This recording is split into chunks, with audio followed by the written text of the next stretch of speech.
Hi friends, అందరికీ నమస్కారం. Friends, ఈరోజు బంగారం వెండి ధరలు ఎలా ఉన్నాయో ఒకసారి అయితే తెలుసుకుందాము. గత కొద్ది రోజులుగా అప్ అండ్ డౌన్ అయితే అవుతున్నాయి, రేట్లు పెరగడం తగ్గడం. ఈ రోజు కూడా కొంచెం స్వల్పంగా గోల్డ్ అయితే కనుక కొద్దిగా తగ్గుదల అయితే కనుక కనిపించింది. సో ఎంత తగ్గింది ఏంటి, అదేవిధంగా వెండికి సంబంధించి కూడా రేట్ తెలుసుకుందాం. ఈ రోజు వచ్చేసి ఫిబ్రవరి 6వ తారీఖు 2026. ఈ రోజు రేట్లు ఎలా ఉన్నాయో ఒకసారి తెలుసుకుందాం. ఫిబ్రవరి 6, 2026.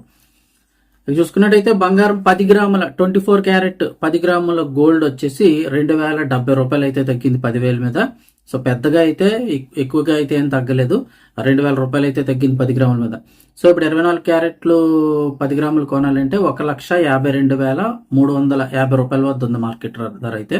ఇక 22 క్యారెట్ మీద అయితే 1900 తగ్గింది. 22 క్యారెట్లు 10 గ్రాముల మీద 1900 రూపాయలు తగ్గింది. 10 గ్రాముల మార్కెట్లో కొనాలంటే 1,39,650 రూపాయలకి అయితే మార్కెట్ రేట్ అయితే ఉంది. ఇక వెండికి సంబంధించి చూసుకున్నట్టయితే కనుక వెండి ఈరోజు కిలో ధరపై అయితే కనుక ఏకంగా 20,000 రూపాయలు తగ్గింది. ఇప్పుడైతే మార్కెట్లో కేజీ వెండి 2,80,000 రూపాయల వరకు దిగింది. అయితే ఇది కంటిన్యూటీ ఉంటుందా ఉండదా అని చెప్పలేం, కానీ పెట్టుబడులు పెట్టిన వాళ్ళు అయితే కనుక కంగారు పడకుండా మళ్ళీ రేట్లు పెరుగుతాయని అయితే కనుక నిపుణులు చెప్తూ ఉన్నారు. కంగారు పడి అమ్మేయడం కొనడం కాకుండా కాస్త ఓపికగా ఉండండి, మళ్ళీ ధరలు అయితే పెరుగుతాయని చెప్తూ ఉన్నారు. ప్రస్తుతానికి ఎందుకు తగ్గుతున్నాయి ఏంటంటే, ప్రపంచ మార్కెట్లో కూడా చూస్తే ప్రపంచ మార్కెట్ ధరలు స్థానిక మార్కెట్ పై కూడా ప్రభావం చూపుతున్నాయి.